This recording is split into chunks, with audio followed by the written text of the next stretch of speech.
सदाशिवसमारम्भां शङ्कराचार्यमध्यमाम् अस्मदाचार्यपर्यन्तां वन्दे गुरुपरम्पराम् ॐ 10 ఉపనిషత్తులు ముఖ్యమైన ఉపనిషత్తులు అని తెలుసుకున్నాం. ఈశకేన ఘట ప్రశ్న ముండమాండూక్య తిత్తిరిహి ఐతరేయం చ ఛాందోగ్యం బృహదారణ్యకం తథా. వేదముల యొక్క అంతభాగం ఉపనిషత్తు అని పిలువబడుతుంది. వేదాన్ని 2 భాగాలుగా చూస్తే వేద పూర్వం అని, వేద అంతం అని అంటారు. వేద పూర్వం కర్మకాండను గురించి వివరిస్తుంది. వేద అంత జ్ఞానకాండాన్ని గురించి వివరిస్తుంది. వేద పూర్వంలో కర్మకాండను గురించి వివరించేటప్పుడు ఈ కర్మకాండంలో ఏం చెప్పబడినాయి అనేటువంటిది మనం క్రిందటి ఉపనిషత్తుల ఉపోద్ఘాతంలో చూసాం. ఎన్ని ఉపనిషత్తులు పూర్తి చేశాం మనం అంటే ముండక ఉపనిషత్, కేన ఉపనిషత్, కఠ ఉపనిషత్, ఈశావాస్య ఉపనిషత్, కైవల్యోపనిషత్, తైత్రియోపనిషత్ 6 ఉపనిషత్తులు పూర్తి చేశాం. ఎన్ని ఉపనిషత్తులు మనకు జ్ఞాపకం ఉన్నాయి అనేది ప్రశ్న. కనుక 6 ఉపనిషత్తులు మనం పూర్తి చేశాం. ఇప్పుడు 7వ ఉపనిషత్తు మాండూక్యోపనిషత్తు చూడబోతున్నాం. ఈ ఉపనిషత్తు చాలా ముఖ్యమైనటువంటి ఉపనిషత్తు. ఉపనిషత్తు చిన్నదే అయినప్పటికీ దానికి వ్యాఖ్యానంలాగా గౌడపాదాచార్యుల వారు కారికలు వ్రాశారు. గౌడపాదాచార్యుల వారు కారికలు వ్రాశారు. అందువల్ల ఆ ఉపనిషత్తు చాలా పెద్దది. ఆ ఉపనిషత్తులోకి వెళ్ళే ముందు ఇంతవరకు మనం ఉపనిషత్తులకు ఉపోద్ఘాతం విన్నాం, ఇంట్రొడక్షన్. మరల్ని ఒకసారి సింహావలోకనం చేసుకోవాలి. ఏం విన్నాం, ఉపనిషత్తు అంటే ఏంటి, ఉపోద్ఘాతం ఏమిటి, ఒకసారి సింహావలోకనం చేసుకుందాం. 4 వేదాలు ఉన్నాయి అని తెలుసుకున్నాం మనం. ఋగ్వేద, యజుర్వేద, సామవేద, అథర్వణ వేద. 4 వేదాల యొక్క పూర్వభాగం కర్మకాండమని, అంతభాగం వేదాంతమని, జ్ఞానకాండమని పిలుస్తాం. ఈ వేదానికే 3 పేర్లు. శృతి అని పేరు, ఆగమ అని పేరు, వేద అని పేరు. వేదానికి వేదం అని ఎందుకు వచ్చిందంటే విద్యతే అనేన, విద్యతే జ్ఞాయతే అనేన ఇతి చతుర్విధ పురుషార్థాన్. ఏ వేదం వలనైతే మనం 4 పురుషార్థాలను తెలుసుకుంటామో అది వేదం అని అర్థం. చతుర్విధ పురుషార్థాన్ జ్ఞాయతే అనేన, దేని వలనైతే మనం తెలుసుకుంటాము. ధర్మ, అర్థ, కామ, మోక్ష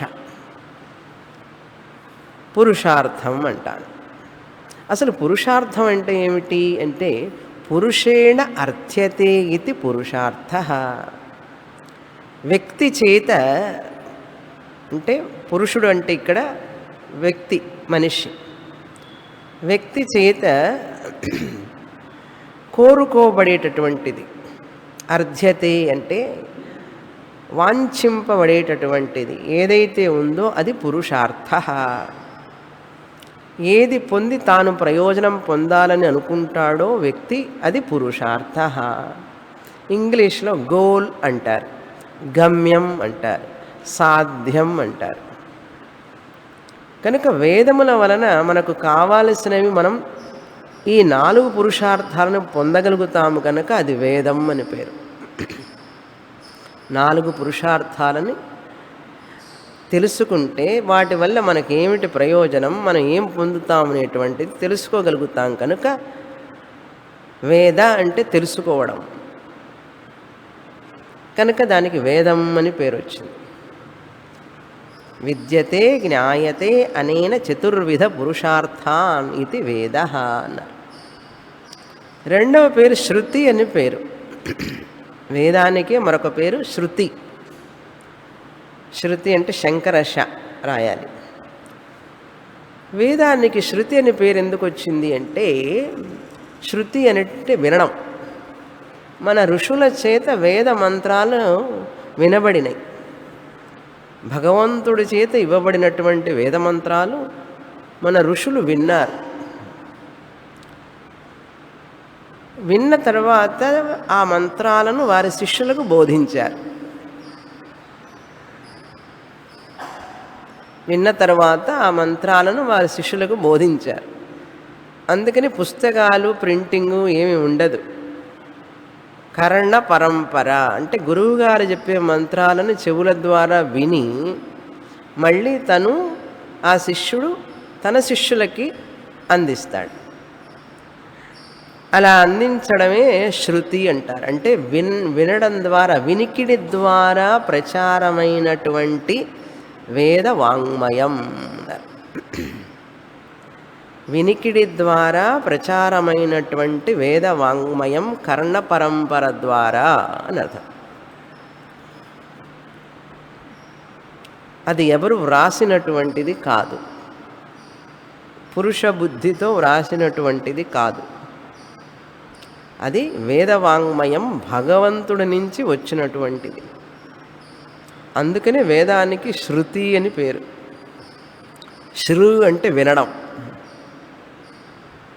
ఇప్పుడు వచ్చిన ఈ పుస్తకాలు వ్రాయడం అన్నీ ప్రింటింగ్ ప్రెస్లు ఎందుకు అలా మన వాళ్ళు కర్ణ పరంపరగా శృతిగా అట్లా ఉంచారంటే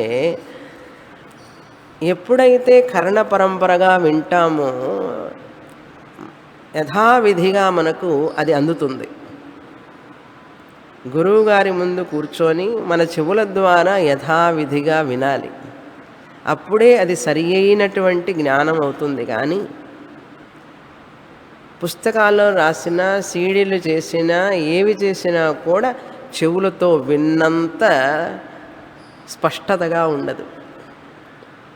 మంత్రాలు ఉచ్చారణ మైకులో ఒక రకంగా వినపడతాయి, ఒక్కొక్క స్పీకర్లో ఒక్కొక్క రకంగా వినపడతాయి. కానీ గురువుగారి ఉచ్చారణ చేసేటప్పుడు కనుక మనం వింటే, చూస్తూ గురువుగారి ముఖాన్ని చూస్తూ విన్నామంటే కరెక్ట్గా మన చెవుల్లో ఆ ధ్వని కరెక్ట్గా పడుతుంది. అందుకని మంత్రాలలో ఎటువంటి లోపాలు రాకుండా ఉండడం కోసం, ఉచ్చారణలో ఎటువంటి లోపాలు రాకుండా ఉండడం కోసం మన మహర్షులు ఆ కర్ణ పరంపరనే అనుసరిస్తూ వచ్చారు. ఉచ్చారణలో మార్పు వస్తే అర్థంలో మార్పు వచ్చేస్తుంది. అర్థంలో మార్పు వస్తే మనం తాత్పర్యాన్ని పొందలేం, తెలుసుకోలేం. కనుక ఈ సంగీతం కూడా ముఖాముఖిగా నేర్చుకోవాలి. ఇప్పుడు అందరూ స్కైప్లో నేర్చుకుంటున్నారు. అన్నీ స్కైప్లోనే. స్వామిని మీ క్లాసు స్కైప్లో రాదా అని అడుగుతారు. కనుక రోజులు మారిపోయినాయి, పద్ధతులు మారినాయి. దాన్ని శృతి అన్నాం. మూడవ పేరేంటంటే ఆగమ. ఆగమ గురు శిష్య పరంపర ద్వారా ఆగచ్చతి ఇది ఆగమ. వేదానికి ఆగమం అని ఎందుకు పేరు అంటే గురు శిష్య పరంపర ద్వారా ఆగచ్చతి.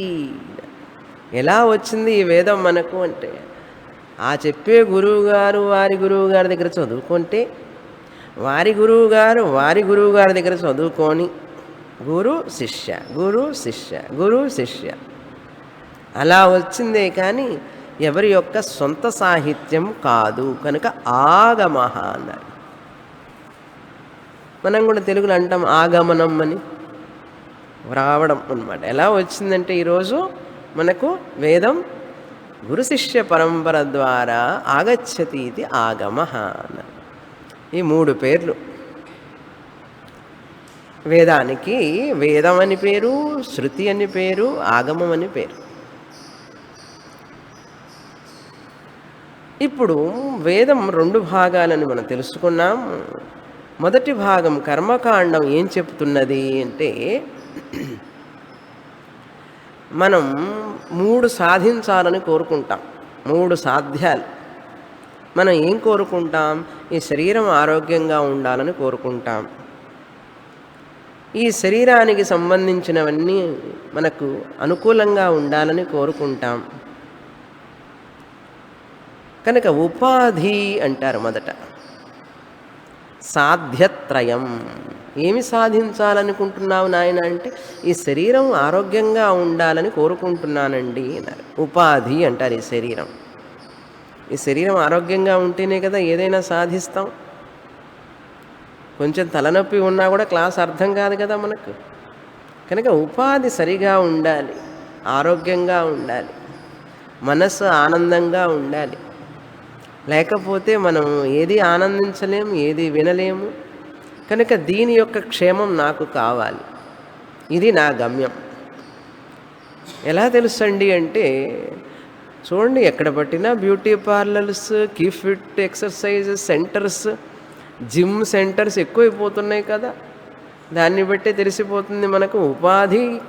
ఈ శరీరం క్షేమంగా చూసుకోవడం నాకు ప్రథమ కర్తవ్యం. ఇది ఒక గమ్యం మనకు. పొద్దున లేస్తే 3 సార్లు బ్రేక్ఫాస్ట్, లంచ్, డిన్నర్. దేనికోసం అండి? ఉపాధి క్షేమం కోసమే కదా.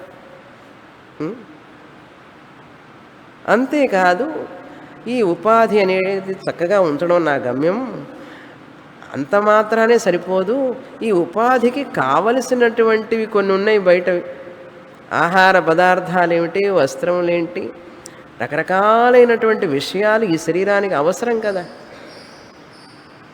ఈ శరీరానికి కళ్ళజోడు దగ్గర నుంచి, ఉంగరం దగ్గర నుంచి, సెల్ ఫోన్ దగ్గర నుంచి ఎన్ని అవసరాలు ఉన్నాయి నాకు. 1, 2 అండి. అందుకనే అదేం మార్కెట్, కామధేను మార్కెట్. ఇప్పుడు అన్నీ Big Bazaar, super market. Super market. ఆ సూపర్ మార్కెట్లో అవన్నీ ఎవరి కోసం అంటే ఈ ఉపాధి కోసం. ఎన్ని సూపర్ మార్కెట్లు, హెరిటేజ్ సెంటర్స్, ఆర్గానిక్ ఫుడ్, ఇన్ని విషయాలు. ఇంకా టీవీ కావాలి, సెల్ ఫోన్ కావాలి, మంచి ఇల్లు కావాలి, రకరకాలైన వస్తువులు. గోటి దగ్గర నుంచి తలదాకా వెంట్రుకలకే చూస్తే ఎన్ని రకాల షాంపూలు, ఎన్ని రకాలు. గోటికి చూస్తే ఎన్ని రకాల నెయిల్ పాలిష్, స్కిన్ కేర్, పళ్ళు care, hair care, I care, eyebrow care, ఎన్ని కావాలి. ఒక్క విషయం అంటే బజార్కి వెళ్తే తెలుస్తుంది మనకి ఎన్ని అవసరాలు ఉన్నాయి అన్నది. విపరీతంగా మనకు తెలుసు. మనకి ఎన్నెన్ని కావాలో వాళ్ళకి తెలుసు, తయారు చేసేవాడికి. ఒక వస్తువులోనే ఎన్ని రకాలు. కంపెనీ బ్రాండ్ అన్న అనేక రకాలైన బ్రాండ్. ఏ బ్రాండ్ వాడతారు మీరు? మళ్ళీ ఇదంతా కూడా విషయం అంటారు. ఈ శరీర ఉపాధికి ఏ విషయాన్ని పొందాలి, ఆ విషయం నాకు అది సక్రమంగా ఉండాలి. నాకు అనువైనటువంటి విషయం కావాలి, నాకు ఇష్టమైనటువంటిది కావాలి. అప్పుడే నేను ఆనందంగా ఉంటాను. ఆ వాషింగ్ మిషన్ ఏమిటి, టెలివిజన్ ఏమిటి, సోఫా సెట్ ఏమిటి, నాకు నచ్చినటువంటి డిజైన్ కావాలి. డ్రెస్ కూడా కనుక విషయం అనేటువంటిది కూడా ఒక గమ్యం మనకు. ఈ ఉపాధిని సరిగా ఉంచుకోవడం అనేటువంటిది ఒక ప్రథమ కర్తవ్యం. ఈ ఉపాధికి సౌకర్యం కోసం కావలసిన విషయాలన్నీ కూడా సక్రమంగా ఉండాలి అనేటువంటిది అదొక గమ్యం మనకు.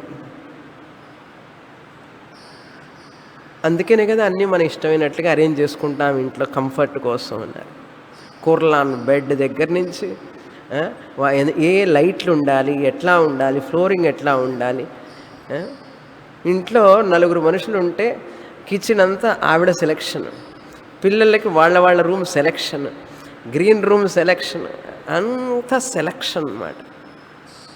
కనుక ప్రతి నిమిషం మనం సౌకర్యంగా ఉండడానికి, సుఖంగా ఉండడానికి ఎన్నో విషయాల మీద ఆధారపడి ఉన్నాం. కనుక విషయ అన్నారు. రెండవది ఏమిటి మనం సాధించాలనుకుంటున్నాం? ఈ విషయాలన్నీ కూడా చక్కగా ఉంటేనే నా ఉపాధి ఆనందంగా ఉంటుంది అన్నారు. సాధ్యత్రయంలో రెండైనవి. మూడవది ఏమిటి? లోక అన్నారు. లోక అంటే సరౌండింగ్స్, మనం ఉండే వాతావరణం.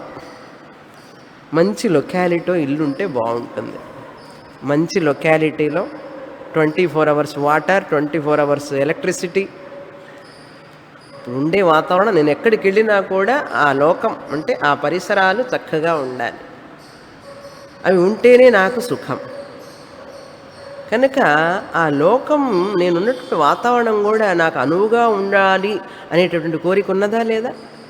అది నా జీవన గమ్యం అన్నారు. శరీరం ఆరోగ్యంగా ఉండాలి, శరీరానికి సుఖాన్ని ఇచ్చేటటువంటి విషయాలన్నీ కూడా నాకు ఇష్టమైనట్లుగా ఉండాలి. అదేవిధంగా నేను ఈ శరీరం ఉండే చోటు, లోకం, పరిసరాలన్నీ కూడా దీనికి అనువుగా ఉండాలి. ఎన్ని కోరికలు చూసారా? దీన్నే సాధ్యత్రయం అంటారు. ఉపాధి, విషయ, లోక, సాధ్యత్రయం. ఈ మూడింటిని సక్రమంగా ఉంచాలి అంటే సాధనత్రయం కావాలి. మార్గం ఏమిటి? ఈ శరీరాన్ని ఆరోగ్యంగా, శక్తివంతంగా, చక్కగా ఉంచాలి అంటే సాధనం ఏమిటి? నేను అనుకున్న విషయాలు, నేను అనుకున్నవన్నీ పొందాలి అంటే సాధనం ఏంటి? కోరుకుంటున్నానే కానీ అవి పొందే విధం ఎట్లా? నా పరిసరాలన్నీ, నాకుండే నెయిబర్స్ కూడా నేను అనుకున్నట్లుగా ఉండాలి. ఇవన్నీ పొందాలంటే ఎలా అంటే వేదం చెప్తుంది, 3 సాధనాలు చెప్తాను. సాధనత్రయం అన్నారు.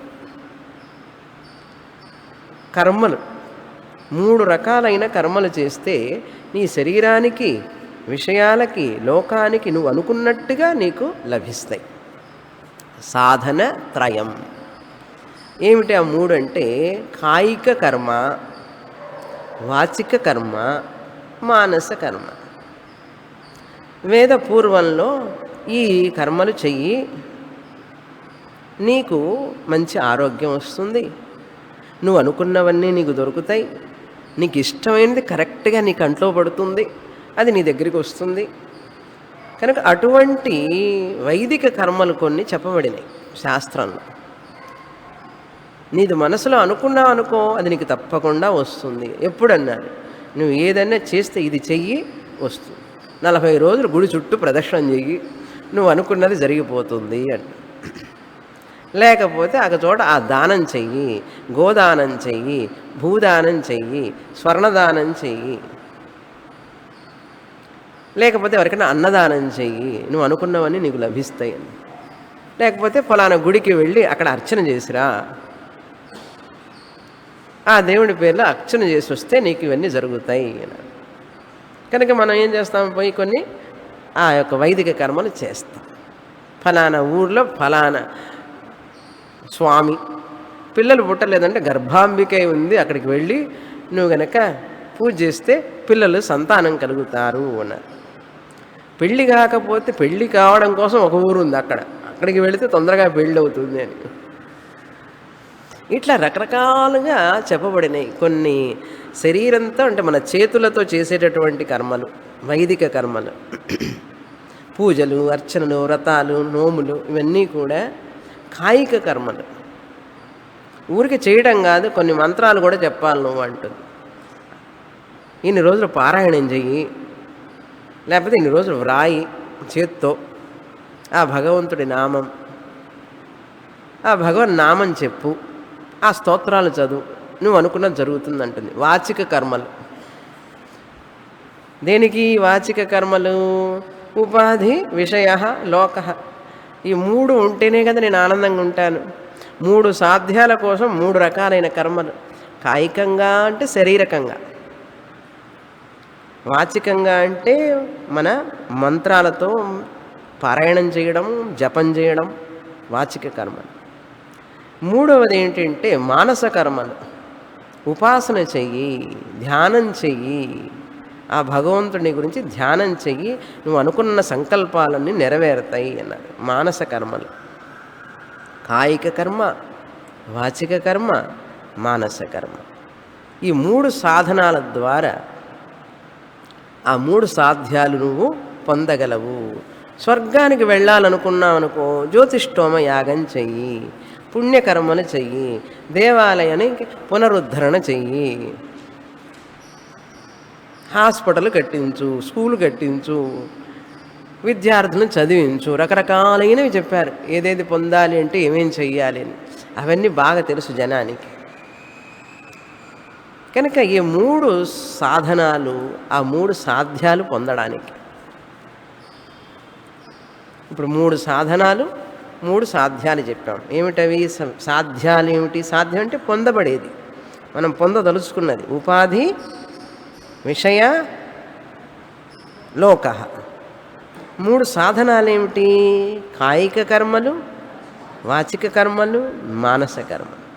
ఇవన్నీ చేసి చేసి చేసి అలసిపోయి ఉపవాసాలు, ఏకాదశి ఉపవాసం, ద్వాదశి ఉపవాసం, మహాశివరాత్రి ఉపవాసం, మహాశివరాత్రి అభిషేకాలు,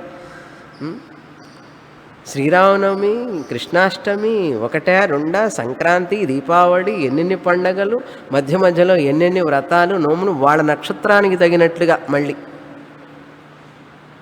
ఆ నక్షత్రం మళ్ళీ ఏదైనా దోషం ఉంటే దానికి పరిహారం, ఇలా రకరకాలుగా చేస్తూనే ఉన్నాం. ఇవన్నీ అయిన తర్వాత చేస్తావు, ఫలితం ఎట్లా ఉంటుందిరా అంటే ఫలితం కూడా మూడు దోషాలతో కలిగి ఉంటుంది. మూడు దోషాలు ఉన్నాయి ఆ ఫలితం కూడా. ఫలత్రయం అన్నారు. ఎటువంటి ఫలం వస్తుందట? దుఃఖంతో కూడిన ఫలం వస్తుంది అన్నాడు. నువ్వు అనుకున్నది అనుకున్నట్లుగా కాదు, పూర్తిగా అనుకున్నాను పర్వాలే, పూర్తిగా అవ్వలేదు కానీ పర్వాలే అంటాం. అంటే ఏమిటి? ఎక్కడో కొంచెం దుఃఖం ఉంటుంది. దుఃఖ మిశ్రితం అన్నారు. ఇల్లు కొనుక్కున్నాం, చాలా బాగుంది, బాగా కట్టుకున్నాం. అక్కడికి వెళ్ళిన తర్వాత తెలుస్తుంది మనకు అక్కడ ఉన్న ప్రాబ్లం ఏమిటో. ఆ ఏరియాలో ఇల్లు కొనుక్కొని కట్టుకున్న తర్వాత పక్కనే మిర్చి యార్డ్ ఉంటుంది. దూరంగానే ఉంటుంది, 1 కిలోమీటర్ దూరంలో మిర్చి యార్డ్ ఉందనుకోండి, ఏమొస్తుంది? దగ్గు వస్తూ ఉంటుంది. కొనే ముందు కట్టే ముందు తెలియదు మిర్చి యార్డ్ ఉందని. లేకపోతే కూవం, మద్రాసులో ఏముంటుంది? కూవం రివర్ అన్నారు. అది రివర్ పేరు దానికి, కూవం అన్నారు. ఎక్కడో ఉంది కదండి కూవం అంటే. మధ్యాహ్నం రాత్రి అయ్యేటప్పటికి వాసన వస్తుంది, సుగంధం పుష్టివర్ధనం. అది ఇంత కష్టపడి 40 లక్షలు 50 లక్షలు పోసి మినిమం అండి పోసి కొంటే ఇట్లాంటి చోట నాకు కూవం పక్కన వచ్చేది అని చెప్పి బాధ అని, దుఃఖం, దుఃఖం మిశ్రితం. పిల్లలు పుట్టాలి పుట్టాలి అనుకున్నాను, 2 అమ్మాయిలే పుట్టారు, దుఃఖం మిశ్రితం. కనుక సుఖం ఉన్నది, అమ్మాయి పుట్టారు, సంతానం పుట్టడమే పెద్ద విషయం. 2 అమ్మాయిలే పుట్టారు, లేకపోతే 2 అబ్బాయిలే పుట్టారు, అమ్మాయి లేదే అండి. అబ్బాయిలు పుడితే అమ్మాయి లేదని, అమ్మాయిలు 2 పుడితే అబ్బాయి లేడని, దుఃఖం మిశ్రితం. రింగులు జుట్టున్నాయన భర్తగా దొరికితే బాగుండు అనుకున్నాం, ఏదో జుట్టులే అంటే తర్వాత చిన్నగా బట్టతలగా మారిపోతే ఆయనకి తెలియదు, ఈవిడికి తెలియదు. చేసుకున్నప్పుడేమో రింగులు రింగులు జుట్టు, నల్ల జుట్టు. కొంతకాలం అయ్యేటప్పటికి పాపం ఆయనకి ఇంకా మిర్రర్ లాగా అవుతుంది. ఏమిటి అంటే అదే దుఃఖం మిశ్రితం అన్నారు. దానికనే నోములు ఉంటాయి. మంచి వయస్సున్నటువంటి భర్త దొరకాలని, అందమైన వాడు దొరకాలని అట్ల తద్దినము, ఉండ్రాళ్ళ తద్దినములని చేస్తారు. ఆ, పూజ కొద్దీ పురుషుడని అయిన తర్వాత కానీ తెలియదు ఎంత పూజ చేసుకున్నాం. దుఃఖ మిశ్రితం. దుఃఖ మిశ్రితమే కాదు, అతృప్తికరత్వం అన్నారు. ఎంత చేసినా, ఎంత సంపాదించినా, ఎంత ఉన్నా కూడా ఏదో అతృప్తి అన్నారు. అన్నీ ఉన్నాయి స్వామిని, ఒక్కటి మాత్రం ఏదో ఉంటుంది అక్కడ వెలితి, అతృప్తి అన్నమాట. తృప్తి లేకపోవడం. భగవంతుడు ఎంతో ఇచ్చాడు, కానీ ఎక్కడో ఒక కారణం వల్ల దిగులు ఉంటున్నాడు స్వామిని. అది ఒక్కటే స్వామి నాకు టెన్షన్ అంటారు. ఒకటి చాలు టెన్షన్. దోమతెరలో ఒక్క మస్కిటో చాలు నిద్రపోకుండా చేయడానికి. ఎన్ని మస్కిటోలు కావాలి? దోమతెరలో ఎన్ని దోమలు కావాలి మనం నిద్రపోకుండా చేయడానికి? ఒక్కటి చాలు. చక్కటి సంతానం, మంచి ఇల్లు, ఆస్తి పాస్తులు అన్నీ ఉన్నాయి. ఏదో కారణం వెతుక్కొనల్లా మనం దుఃఖపడుతూ ఉంటాం. అదే తలుచుకుంటూ ఉంటాం. ఉన్నది దాన్ని తలుచుకొని ఆనందపడం మనిషి మనస్తత్వం. అది ఎవరు తృప్తిగా ఉండరు కదా. బిల్ గేట్స్ని అడగండి వెళ్ళి, అంబానీని అడగండి వెళ్ళి, మిస్ యూనివర్స్ ఏమిటి, మిస్టర్ యూనివర్స్ ఏమిటి, ఆనందంగా ఉన్నావా అంటే పర్వాలేదు అంటాడు, ఓకే అంటాడు. అందుకని నేను రిచెస్ట్ పర్సన్ అని చెప్పాడు, నేను మిడిల్ క్లాస్ అని చెప్తారు అందరూ. Upper class, middle class.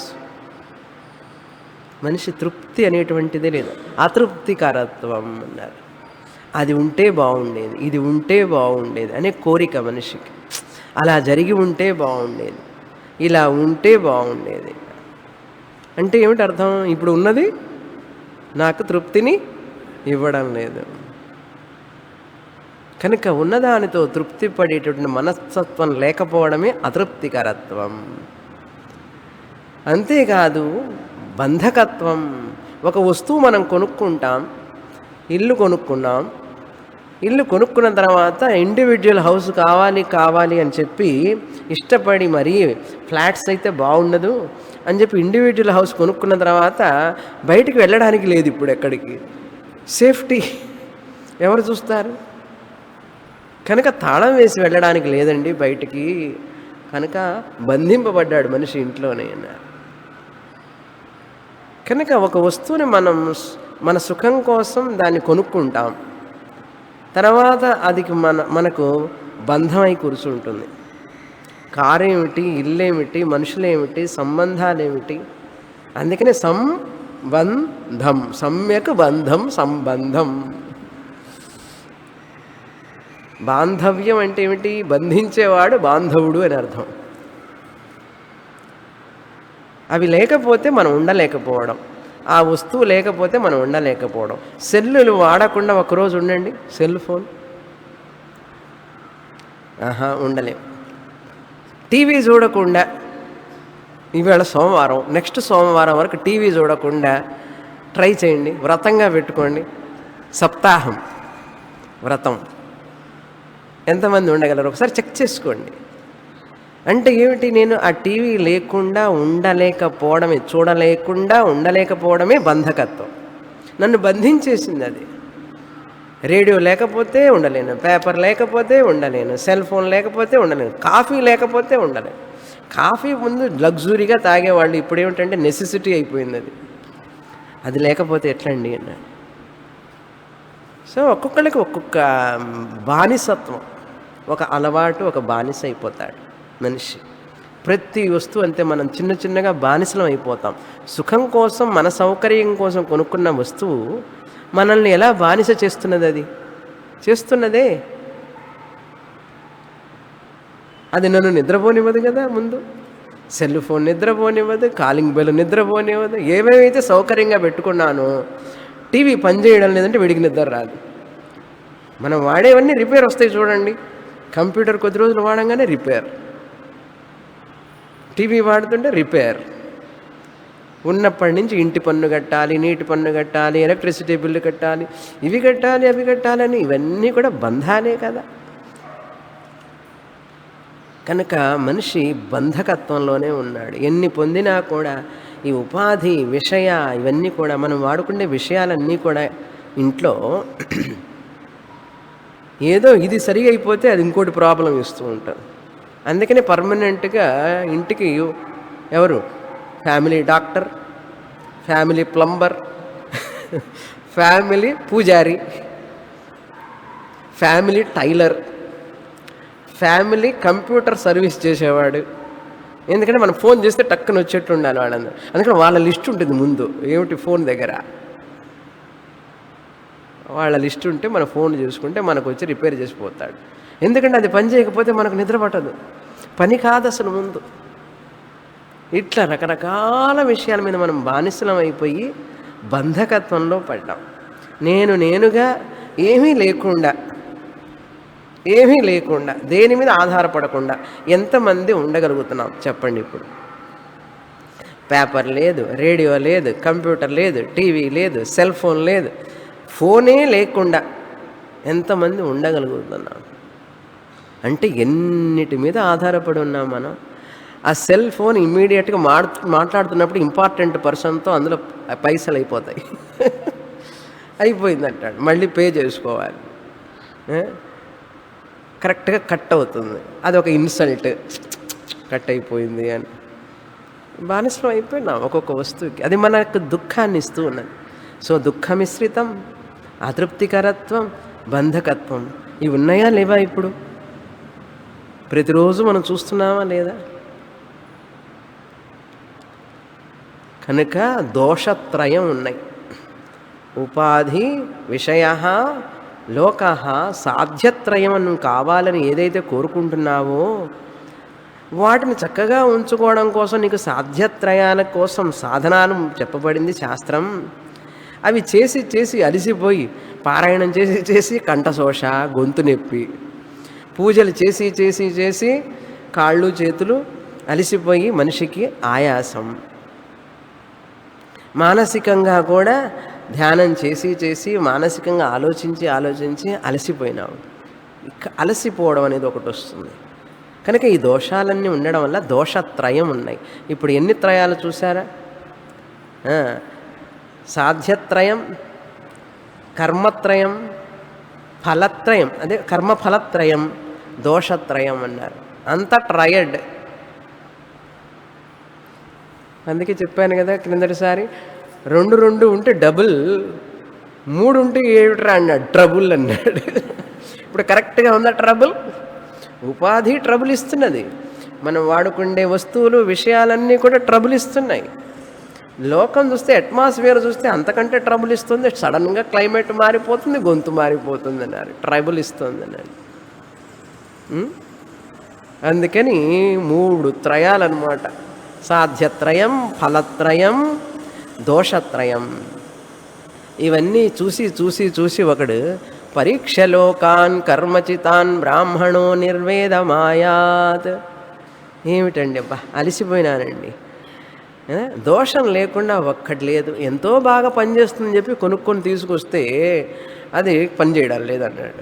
ఎంత నిరుత్సాహం ఉంటుంది. వేలు పెట్టి కొన్నానండి అన్నాడు, ఫస్ట్ క్లాస్ బ్రాండ్ అన్నాడు, ఇంటికి రాగానే పని చేయడం అన్నాడు. ఇక్కడ పెడితే యాంప్లిఫైర్ పని చేయలేదు, అక్కడ ఎక్స్టెన్షన్ కార్డు పని చేస్తే ఇక్కడ మార్చుకున్నాం. ఏదో ఒకరోజు ఆ మైక్ ప్రాబ్లం ఇస్తే ఈ మైక్ ప్రాబ్లం ఇస్తుంది, ఏదో ఒక ప్రాబ్లం. ఎన్ని కష్టాలు పడుతున్నాం మనం ఈ క్లాసు కోసమే. కనుక దోషత్రయం అన్నారు. ఇట్లా దోషాలు లేకుండా ప్రపంచంలో ఏది లేదా అండి అని కాస్త అలసిపోయిన వాడు ఉంటాడు చూసారా? ఇవన్నీ చూసి చూసి తాను అలసిపోకపోయినా అవతల వాళ్ళు అలసిపోవడం చూసి పాపం వీళ్ళందరూ అలసిపోతున్నారు, ఈ దోషం లేనటువంటిది ప్రపంచంలో ఏమీ లేదా అని ఆలోచన వస్తే శాస్త్రం చెప్తుంది. ఇంతవరకు ఎవరు చెప్పారు? వేద పూర్వం సాధ్యత్రయాలు, పురుషార్థాలని సంపాదించుకోవడం కోసం ధర్మాన్ని సంపాదించుకోవాలి, అర్థాన్ని డబ్బులు సంపాదించుకోవాలి, కామం అనుకున్నవన్నీ కోరికలు తీరాలి, ధర్మ అర్థ కామాల కోసం ఇంత కష్టపడితే వేద పూర్వం ఇచ్చింది ఏమిటి అయ్యా అంటే దోషత్రయంతో కూడినటువంటి కర్మఫలం. అప్పుడు నీకు బాగా ముట్టికాయలు తిన్న తర్వాత, ముట్టికాయలు అంటే ఏమిటి? అందులో కష్ట సుఖాలు చూసి అలిసిపోయి వైరాగ్యం వచ్చి ఏముందండి, ఎంత చేసినా ఇంతే, పిల్లలు ఎంత చెప్పినా ఇంతే వినరు అని చెప్పి కాస్త ఆ, గుడికెళ్ళి స్వామిని వారిని దర్శించుకుంటేనే నెమ్మదిగా వస్తుంది మనస్సు అని చెప్పి స్వామిని వారి క్లాసుకి వెళ్ళి కూర్చుంటే కాసేపు మన పిల్లలు చేసిన రగడంతా మర్చిపోవచ్చు, ఉన్న సమస్యను మర్చిపోవచ్చు అనే దృష్టితో వెతుకుతాం. ఏమైనా ఉన్నదా దుఃఖం ఇవ్వకుండా ఉండేది అని వెతుకుతున్నప్పుడు వేదంలో రెండో భాగం నేనున్నాను అంటుంది. వేద అంతభాగం, జ్ఞానకాండ భాగం. దోషం లేనటువంటిది ఒక వస్తువు ఉన్నది నాయన, అది నువ్వు పొందాలని కోరుకుంటే నేను మార్గం చెప్తాను అన్నది. తొందరగా చెప్పండి అన్నారు. తొందరగా చెప్పండి అంటే ఆ దోషం అంటే నిర్దుష్టమైనటువంటి వస్తువు బ్రహ్మం అన్నాడు. నిర్దుష్టమైనటువంటి దోషం లేనటువంటి ఒకే ఒక వస్తువు ఉంది ప్రపంచంలో, అది బ్రహ్మస్వరూపం అన్నాడు. ఆ బ్రహ్మం అంటే ఏమిటి, ఎక్కడ ఉంటుంది, దాన్ని పొందడం ఎట్లా అన్నారు. ఈ 3 దోషాల్లో నుంచి బయటపడాలనుకుంటున్నాను నేను. ఆ దోషం లేనటువంటి బ్రహ్మాన్ని ఎట్లా పొందేది, అది పొందితే నాకు ఈ బాధ దుఃఖము ఉండదు, అతృప్తి ఉండదు, బంధము లేకుండా హాయిగా ఆనందంగా శాంతంగా సంతోషంగా ఉండగలుగుతాను, అది చెప్పండి అంటే ఆ బ్రహ్మము ఎక్కడ ఉన్నది అంటే ఎక్కడో లేదు నాయన, నీలోనే ఉన్నది అన్నాడు. ఇంతవరకు నేను ఒకటే సంసారిని కష్టపడుతున్నాను అనుకుంటే ఇప్పుడు దోషం లేని బ్రహ్మ నాలో ఉందంటావు. నీలో ఉండడం కాదు నాయన, నువ్వే ఆ బ్రహ్మానివి అంటే తత్ త్వం అసీన. ఇది ఇంకా ఆశ్చర్యంగా ఉంటుంది మనకు. ఇంతకాలం నేను దిగులు పడి కూర్చొని అది లేదు ఇది లేదని ఏడుస్తూ కూర్చున్నాను. దోషం లేనటువంటి బ్రహ్మ ఉన్నదట, ఆ బ్రహ్మ నాలో ఉందట, నాలో ఉండడమే కాదు అది నేనేట. ఎట్లా నమ్మేది? నమ్మశక్యంగా లేదే. ఏదో జోక్ చేస్తున్నదో వేదం మనతో, మనల్ని ఏడిపించడానికి ఒక్కొక్కసారి ఏడిపిస్తుంటారు స్నేహితులు, చూసారా? అట్లాగే మనల్ని ఏడిపించడానికి ఇట్లా ఏమైనా జోక్ చేస్తున్నదా వేదం అంటే? వేదమాత ఎప్పుడూ హాస్యం చెప్పదు, పరిహాసం చెయ్యదు మనతో. వేదవాక్కు పరిహాసం చెయ్యదు. ఆ బ్రహ్మం దోషం లేనటువంటిది, నిర్దుష్టం, అది ఎవరో కాదు, అది నీ స్వరూపమే అంటే నమ్మశక్యం కావడంలో మనకు. అక్కడ అతృప్తి లేదు, దుఃఖము లేదు, బంధము లేదు. ఏమున్నది అంటే పూర్తిగా శాంతం, ఆనందం. నువ్వేం చేయాలి దానికోసం అంటే ఏమీ చెయ్యక్కర్లేదు. కాయిక కర్మ చెయ్యాలా? పూజల పునస్కారాలు? వాచిక కర్మ ఏమైనా చెయ్యాలా? ఆ శ్లోకాలన్నీ బట్టి పెట్టాలా? ఉపనిషత్తు మంత్రాలన్నీ బట్టి పెట్టాలా? అవసరం లేదు. సంస్కృతం అంతా రావాలా నాకు? అవసరం లేదు. ఏం కండిషన్స్ లేవు. మానస కర్మలు ఏమైనా చెయ్యాలా? దాని గురించి ఆలోచిస్తూ కూర్చోవాలంట? అక్కర్లేదు. కాయిక కర్మ అక్కర్లేదు, వాచిక కర్మ అవసరం లేదు, మానస కర్మ అవసరం లేదు. దేనికి? ఆ నిర్దుష్ట బ్రహ్మ అయినటువంటి నా స్వరూపం ఏదైతే ఉందో, నా స్వరూపమైన ఆ నిర్దుష్టం బ్రహ్మ, అది నువ్వు తెలుసుకుంటే చాలు అన్నారు. ఏ కర్మలు చేయక్కర్లేదు, వాచిక కర్మలు అక్కర్లేదు, మానస కర్మలు అవసరం లేదు, కాయిక కర్మలు అవసరం లేదు, నువ్వు దాన్ని తెలుసుకుంటే చాలు అన్నాడు. ఎలాగండి తెలుసుకోవడం అన్నాడు. సుఖ ఇచ్ఛ మోక్ష ఇచ్ఛగా మారింది. సుఖ ఇచ్ఛని ఏం చేయాలి? ఇప్పుడు తెలుసుకోవాలి అన్నాడు. జ్ఞాన ఇచ్ఛ కావాలి. ఆ బ్రహ్మాన్ని తెలుసుకోవాలి, జ్ఞానం పొందాలి, ఆ బ్రహ్మని గురించి అయినటువంటిది జ్ఞాన ఇచ్ఛ. సుఖ ఇచ్ఛని దేనిగా మార్చాలి? నువ్వు జ్ఞాన ఇచ్ఛగా మార్చు. ఇప్పుడు ఆ జ్ఞానం, బ్రహ్మ జ్ఞానం ఎలా పొందాలి? నేనే ఆ బ్రహ్మాన్ని అని ఎలా తెలుసుకోవాలి అంటే శాస్త్ర ఇచ్ఛ అన్నాడు. వేద అంత జ్ఞానకాండ ఇచ్ఛ. ప్రస్థానత్రయం భగవద్గీత, 10 ఉపనిషత్తులు, బ్రహ్మసూత్ర, అవి గనక నువ్వు చదువుకుంటే ఆ శాస్త్రాన్ని నీకు బంధము ఉండదు, దుఃఖము ఉండదు, అతృప్తి ఉండదు.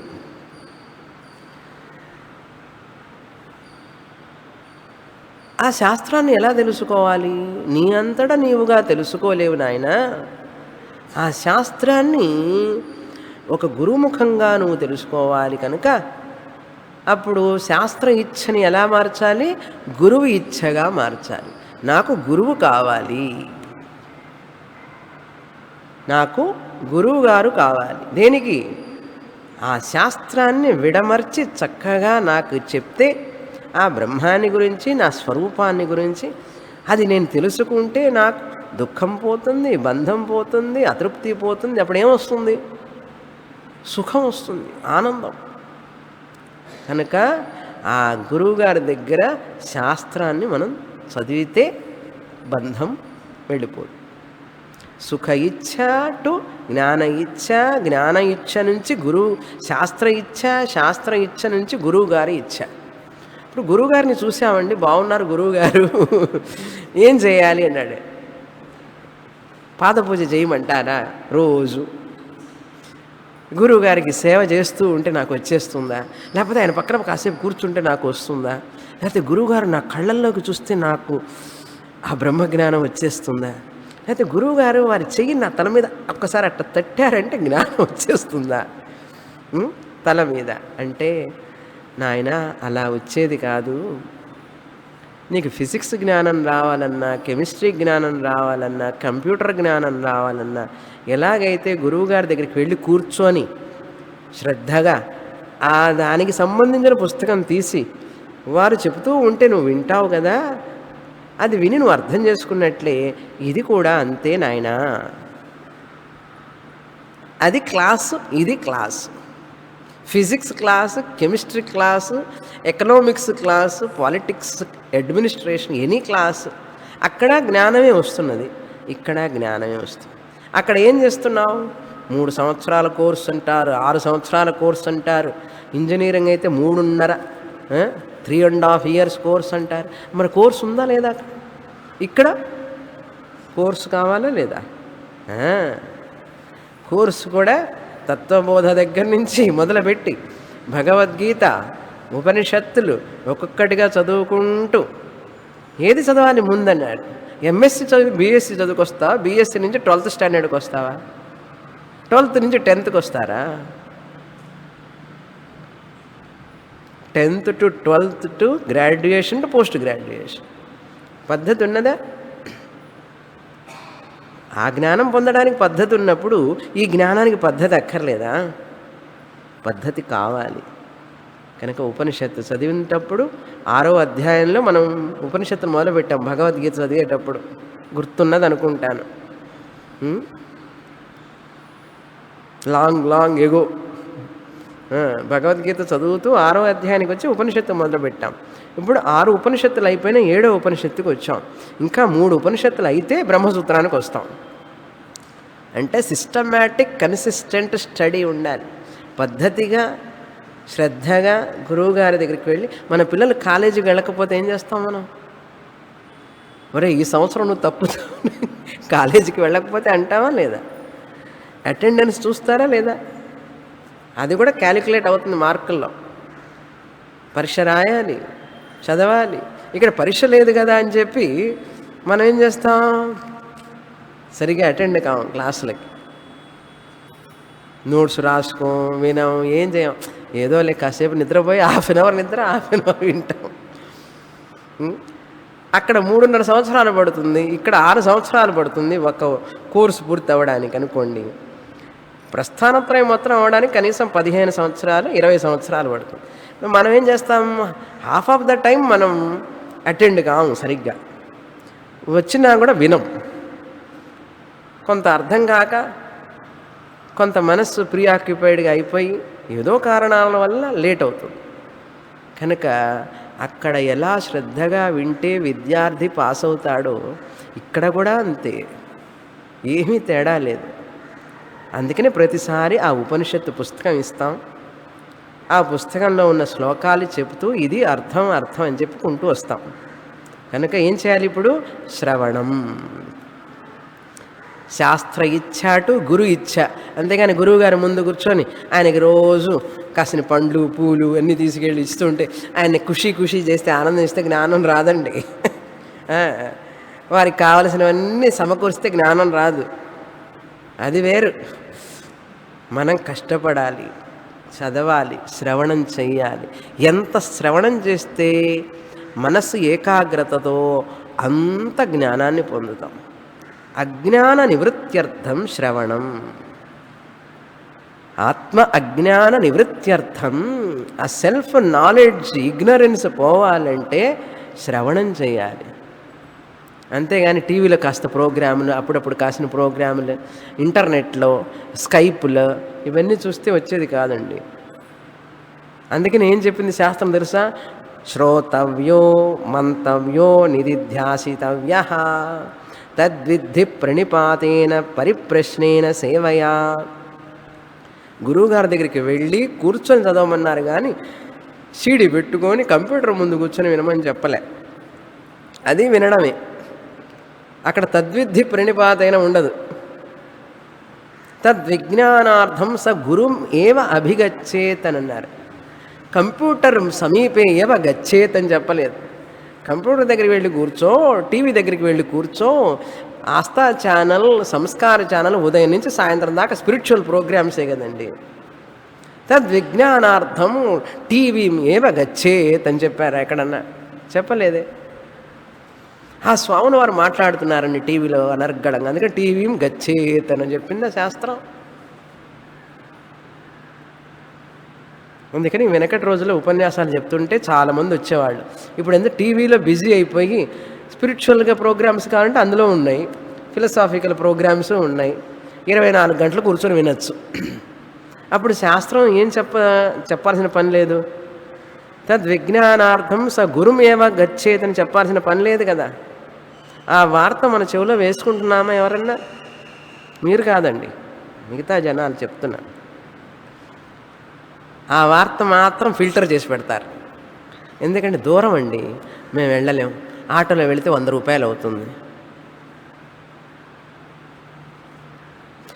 చెప్పులు 1000 రూపాయలు పెట్టుకుంటున్నాం, 100 రూపాయలు ఆటోలో వెళ్ళలేమా? ఎంత ఖరీదైన వస్తువులు కొనుక్కుంటున్నావు, ఇంట్లో ఎన్ని ఖరీదైన వస్తువులు వాడుతున్నావు. బ్రహ్మ విద్య కోసం ఎంతైనా ఖర్చు పెట్టవచ్చు, సమస్తం ఖర్చు పెట్టడానికి సిద్ధంగా ఉండాలి. నాకు జ్ఞానం కావాలంటే గురువు ఎంత దూరం ఉన్నా సరే, ఎక్కడైనా సరే వెళ్ళి వినడానికి సిద్ధంగా ఉంటే జ్ఞానం వచ్చి తీరుతుంది. అలా కాకుండా సమయం లేదనో, ధనం ఖర్చు అవుతుందనో ఇలా అనుకొని చేస్తే వాడి జ్ఞానం వస్తుందా? అందుకే శ్రోతవ్యో మంతవ్య అన్నారు. సందేహాలు వస్తాయి నీకు. టీవీలో సందేహాలు తీరుస్తారా? నీకు వచ్చిన సందేహాలు నువ్వు అడగాలంటే గురువుగారి దగ్గరే కదా అడగలుగుతావు. గురువుగారు మాట్లాడాలి కదా నీతో. అందుకని సందేహాలు తీరాలంటే మననం చెయ్యాలి అంటే గురువుగారితోనే మనం చేయగలం. ఆ సందేహాలు నివృత్తి అవుతాయి. సందేహ నివృత్త్యర్థం, సంశయ నివృత్త్యర్థం మననం అన్నారు. వినడమే సరిపోదండి, మననం చెయ్యాలి. తిరిగి తిరిగి తిరిగి మననం చెయ్యాలి. పుస్తకం మూసేయంగానే మనకేం గుర్తుకొస్తుంది? ఇల్లు గుర్తుకొస్తుంది, అబ్బాయి గుర్తుకొస్తాడు, అమ్మాయి గుర్తుకొస్తుంది, మనవరాలు గుర్తుకొస్తుంది. సంశయానికి తావెక్కడుంది అసలు? సంశయం అనేదే లేదు కదండి మాకు అన్నారు. మాకు సందేహాలే రావు అన్నాడు. ఆలోచిస్తే కదా సందేహం రావడానికి, సరిగ్గా వింటే కదా సందేహం రావడానికి. వినేవాడికి సందేహం వస్తుంది, వినని వాడికి సందేహం ఏమొస్తుంది? సందేహాలన్నీ లోపల ఉంటాయి మనస్సులో. అవన్నీ కూడా క్లియర్ అయ్యే వరకు జ్ఞానం రాదు. అందుకని శ్రవణం ఎంతో కాలం చేస్తే కానీ సందేహాలు రావు. ఆ సందేహాలు తీరాల తర్వాత ఇంకొకటి ఉంది, నిధిధ్యాసనం అనేది. దేనికంటే మనలో పాత వాసనలు ఉంటాయి, ఇంకా మనసులో పాత వాసనలు, జన్మజన్మ వాసనలు అన్నీ ఉంటాయి. అవన్నీ ఏం చేస్తాయంటే మన జ్ఞానం రాకుండా మనకు అబ్స్ట్రక్ట్ చేస్తూ ఉంటాయి మనస్సుని. బుద్ధిలో జ్ఞానం రాకుండా ఎంత విన్నా కూడా రావడం లేదేమిటండి అన్నాడు. నేను ఎక్కడ జీవుడిని, నాకెన్ని సమస్యలు, ఎన్ని పాపాలు చేసి ఉంటానో ఇదే ఆలోచన వస్తుంటుంది తిరిగి తిరిగి తిరిగి. నేను నిర్భాగ్యుడిని, నిరాశా జీవిని, నాకు చాలా కష్టాలున్నాయి, నాకు ఇంత జ్ఞానం వస్తుందా, ఈ ఆలోచన నుంచి బయటికే రాడు మనిషి. కనుక అవన్నీ పోవాలంటే నిధిధ్యాసనం చేయాలి. చాలా టైం కన్జ్యూమింగ్ ప్రాసెస్. ఇలా చదివేవాళ్ళు లేరు, చెప్పేవాళ్ళు లేరు. అందువల్ల మనకు ఎవరైనా చెప్తూ ఉంటే ఏదో చెప్తారులేండి అనిపిస్తుంది మనకు. కానీ శాస్త్రం చూస్తే మనం తెలుస్తుంది మనకు, ఒక్కొక్క ఆచార్యులు ఎంత కష్టపడి చదువుకున్నారు, ఎంత దూరం వెళ్ళి చదువుకున్నారు, ఎంత దారిద్ర్యంలో కూడా వాళ్ళు బ్రహ్మ విద్యను వదిలిపెట్టకుండా వాళ్ళు ఎంత కష్టపడ్డారని అవి చదివితే తెలుస్తుంది మనకు. నారదులంతటి వాడే బ్రహ్మదేవుడి దగ్గరికి వెళ్ళి చదువుకున్నాడు. కనుక మహానుభావులు అందరూ ఎంత కష్టపడ్డారు ఈ జ్ఞానం పొందడానికి. మనకు ఆ రోజుల్లో దీపాలు లేవు, కుర్చీలు లేవు, ఫ్యాన్లు లేవు. ఎక్కడో ఉంటారు ఆయన గుహలో, ఎక్కడో కూర్చొని ఉంటాడు, అక్కడికి పోయి చీమలు కుడుతుంటాయి, దోమలు కుడుతూ ఉంటాయి. ఇప్పుడు మనకు ఎన్ని సౌకర్యాలు ఉన్నాయి, ఉండబట్టి అర్థం కావడం అసలు. ఆ కష్టం తెలిస్తేనే దాని ఆకలికి ఉన్నవాడికి కదండి రుచి తెలుస్తుంది. కనుక మోక్షాన్ని పొందాలి, ఈ జన్మ వృధా కాకూడదు, నాకు ఈ మానవ జన్మ ఈ జన్మలోనే మోక్షాన్ని పొంది తీరాలి అని కోరుకున్న వాడికి, ఆ ఆకలి ఉన్నవాడికి దీని యొక్క విలువ తెలుస్తుంది. వాడికి ఇంటి కష్టాలు కానీ, శరీర కష్టాలు కానీ, ఆర్థిక కష్టాలు తెలియవు. ఇప్పుడు మనకి ఏం తెలుస్తున్నాయో ఇంట్లో కష్టం తెలుస్తుంది, ఆర్థిక కష్టమే తెలుస్తుంది, మన ఇంట్లో వాళ్ళ కష్టాలన్నీ మనకు తెలుస్తూ ఉంటాయి. అంతేగాని ఈ జన్మ వృధా అయిపోతున్నదే అన్న బాధ లేదు మనిషికి.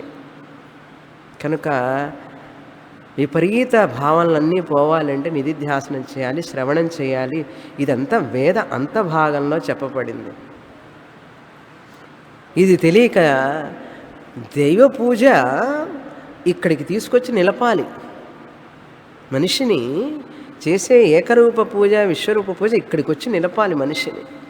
ఈ వేదాంతంలో రుచి రావాలి, భగవంతుణ్ణి దర్శించాలనే కోరిక రావాలి, మోక్షాన్ని పొందాలి, భగవత్ సాక్షాత్కారం కావాలనే కోరిక రావాలి. ఏం చేస్తున్నాం మనం? ఎటువంటి భక్తిని చేస్తున్నాం? ఇప్పుడు దేవుణ్ణి దగ్గరికి పోయి నాకు అది ఇస్తావా, నువ్వు ఇది ఇస్తావా అని చెప్పి ఆ భగవంతుణ్ణి భక్తిని కేవలంగా చేసి ఎంత తక్కువ చేయాలంటే అంత తక్కువగా చేసి, నేను వెంట్రుకలు ఇస్తాను నీకు ఆ చెయ్యి చేసి పెడతాను వెండితో, అది చేసి పెడతాను, ఇది చేసి పెడతాను అని చెప్పి భగవంతుడిని దగ్గరికి వెళ్ళి బేరసారాలు చేసే భక్త్యా? ఎంతకాలం చేస్తావు భగవంతుడి దగ్గర ఈ బేరాలు అన్నాడు. భగవంతుడు కూడా చూస్తూ ఉంటాడు, పిచ్చివాడు. నన్ను తెలుసుకోవడానికి ఇష్టపడకుండా ఈ శరీరం, అనిత్యమైన ఈ శరీరం కోసం, అనిత్యమైనటువంటి ఈ మనుషుల కోసం, అనిత్యమైనటువంటి ఈ వస్తువుల కోసం నన్ను నిజంగా భగవంతుని అమ్ముకుంటున్నాం మనం. మన భక్తిని అమ్ముకుంటున్నాం మనం. భగవంతుడి కోసం మనం పూజించడం లేదు, భగవంతుడిని ఉపయోగించుకుంటున్నాం, భగవంతుడిని వాడుకుంటున్నాం మనం. అందుకని మనకు బొమ్మ లాంటి వాడు భగవంతుడు. ఆటలు ఆడుకుంటే ఒక బొమ్మ లాంటి వాడు. నా ఉపయోగానికి, నా సౌఖ్యం కోసం నువ్వు ఉపయోగపడితే ఉంటావు ఇంట్లో, లేకపోతే నీకు పూజ ఉండదు, నైవేద్యం ఉండదు. అది ఆర్తభక్తి, అర్థార్థి భక్తి అంటే. అందుకే నారదుల వారు ఏం చెప్తున్నారు? జిజ్ఞాసు భక్తి కావాలి, జ్ఞానీ భక్తి కావాలి, అది నిజమైన భక్తి అంటే. ఎంతసేపు భగవంతుడితో బేరసారాలు చేస్తూ ఉంటాం, ఆ భక్తిని అంత కేవలంగా చూస్తున్నావే భగవంతుణ్ణి. 199 మనుషులందరూ కూడా భగవంతుణ్ణి వాడుకుంటున్నారు, బొమ్మలాగా వాడుకుంటున్నారు. భగవంతుడి కోసం ఎవరు పూజించడం లేదు. కనుక వేదాంతం ఏం చెప్తున్నది? భగవత్ స్వరూపం భగవంతుడి కోసమే నువ్వు ఆరాధించాలి, కానీ భగవంతుడిని దానికోసం దీనికోసం ఆరాధించవద్దు అంటుంది వేదాంతం. అందుకని ఎంతకాలం పూజలు చేసినా, ఎన్ని పూజలు చేసినా నీకెందుకు దుఃఖం పోవడం లేదు, నీకెందుకు తృప్తి రావడం లేదు, నువ్వెందుకు బంధాల నుంచి బయటపడటం లేదంటే నువ్వు బేరం చేస్తున్నావు భగవంతుడు. ఎలా పోతుంది? భగవంతుడే నాకు సర్వస్వం అని అనుకుంటే ఈ 3 ఒక్క క్షణంలో పోతాయి. అది ఎలా పోతుంది అంటే వేదాంతం చదివితేనే పోతుంది. అందుకని శ్రవణం, మననం, నిధిధ్యాసనం చెయ్యమని శాస్త్రం చెప్తున్నది. ఎలా చదవాలి, ఏం చెయ్యాలి అంటే దానికి ఒక పద్ధతి ఉన్నది. దానికి కూడా ఒక పద్ధతి ఉంది అన్నారు. శాస్త్రం ఎందుకండి చదవడం? నేనే ఆత్మని అన్నారు కదా, ఇక్కడే ఉంది కదా ఆత్మ, నేను ఎందుకు శాస్త్రం చదవాలి అనే ప్రశ్న వస్తుంది. ఆత్మ ఇక్కడే కదా అండి ఉన్నది, నేనే ఆత్మని అన్నారు, దానికోసం పుస్తకం ఎందుకు? 100 రూపాయల పుస్తకం అంటారు, 30 రూపాయల పుస్తకం అంటారు, ప్రతిసారి పుస్తకం కొనమంటారు. ఆత్మ ఇక్కడ కదా ఉంది, ఆత్మని గురించి మీరు చెప్పండి, పుస్తకం ఎందుకు? ప్రశ్న వస్తుందా రాదా? స్వామిని మీరు చదువుకున్నారు కదా, మీరు చెప్పేసేయండి, నాకు పుస్తకం ఎందుకు? మళ్ళీ సీడీలు కొనమంటారు, 150 రూపాయల పుస్తకాలు పెట్టి, పుస్తకాలు సీడీలు ఇవన్నీ ఎందుకండి? మీకు తెలుసు, మాకు చెప్పేయండి, మేము అర్థం చేసుకుంటాం. శాస్త్రం ఎందుకు మధ్యలో అంటే, మా గురువుగారు శాస్త్రాన్ని ఉపయోగించి చెప్పారు కనుక నేను కూడా మీకు ఎలా చెప్పాలి? శాస్త్రాన్ని చూస్తూనే మీరు శాస్త్రం చూస్తూనే తెలుసుకోవాలి. నేను అడుగుతా, మీ ముఖం ఇక్కడే ఉంది కదా, మీరు ఎందుకు చూసుకోలేరు అని అన్న. ముఖం మీ దగ్గరే ఉంది కదా, మీ ముఖం మీదే కదా, చూసుకో. ఇక్కడే ఉంది కదా ముఖం, చూసుకుంటారు ఎవరైనా? ఇక్కడ ఎవరైనా ఒక్కరైనా మీ ముఖాన్ని మీరు చూసుకోగలరా? మీ కళ్ళని మీరు చూసుకోగలరా? ఇక్కడే ముఖం ఉన్నప్పుడు ముఖాన్ని చూసుకోవడానికి ఎక్కడికి వెళ్తున్నారు? అద్దం దగ్గరికి వెళ్తారు, డ్రెస్సింగ్ టేబుల్ దగ్గరికి వెళ్తారు. నేను వచ్చి అడుగుతాను, అరే నీ ముఖం అక్కడే ఉంటే అద్దంలో చూసుకుంటావేమిటి అంటే ఏం చెప్తారు?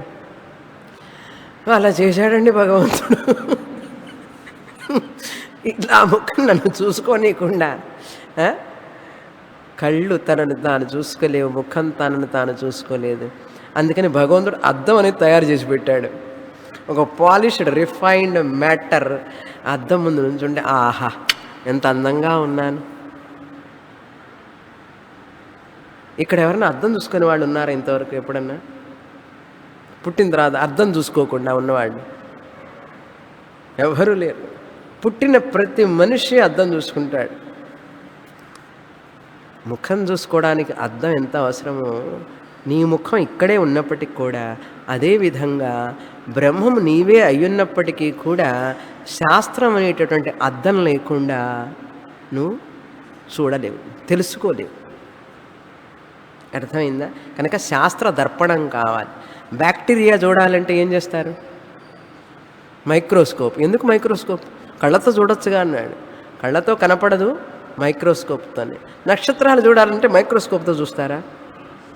టెలిస్కోప్తో చూస్తారు. ముఖం చూడాలంటే అద్దం ద్వారా చూసుకుంటారు. బ్రహ్మాన్ని చూడాలంటే మాత్రం కళ్ళు మూసుకుంటాడు. బ్రహ్మాన్ని తెలుసుకోవడానికి ఏం చేయాలంటే, ఇక్కడే ఉన్నాడు కండి, హూయామాయి నేనెవరిని అడిగితే, నేను ఎవరిని అంటే ఈడియట్, ఎందుకు పనికిరాని శుద్ధ మొద్దు స్వరూపం అన్నాడు. ఇదే కనపడుతుంది. అందుకని కళ్ళు మూసుకొని ధ్యానం చేసేది కాదండి, ఇది తెలుసుకోవలసినటువంటిది. అలుపు లేకుండా నిర్విరామంగా ఈ విషయాన్ని అర్థం చేసుకోవాలి నిర్మలమైన మనస్సుతో. నిన్న చెప్పాను కదా శివరాత్రి టాక్లో ఏం చెప్పాను? ధార్మికమైన జీవనం కావాలి, నిరాడంబరమైన జీవనం కావాలి, ప్రయత్నం కావాలి. మన ప్రయత్నం లేకుండా, నిరాడంబర జీవనం లేకుండా, ధర్మబద్ధమైన జీవనం లేకుండా, ఆరోగ్యం లేకుండా మనిషికి ఈ విషయం తెలియదు. కనుక ఏం చేస్తాం? ఎలా చదవాలి అనే దానికి మనం తెలుసుకోవాలి. ఇప్పుడు శాస్త్రం చదవాలి, ఆ శాస్త్రం చదివే పద్ధతి ఏమిటి అన్నారు, దానికి ప్రమాణాలు ఏమిటి, ఈ శాస్త్రమే ఎందుకు చదవాలి తెలుసుకోవాలంటే, మిగతా వాటి ద్వారా ఎందుకు తెలుసుకోకూడదు అనే విషయాన్ని తెలుసుకోవాలి. ఇదంతా పునాది. పునాది లేకుండా భవనం కట్టలేం కదా. ఇంకా ఎప్పుడు మొదలు పెడతారు స్వామిని వారు? మాండుక్యం అంటారు. మాండుక్యం మొదలు పెట్టడం అనేది భవనం కట్టడం లాంటిది. మాండుక్య ఉపనిషత్తు భవనం కట్టాలి అంటే స్ట్రాంగ్ పునాది కావాలి. కనుక ఆ పునాది ఏర్పరిచిన తర్వాతే మొదలు పెడతాం భవనం కదా.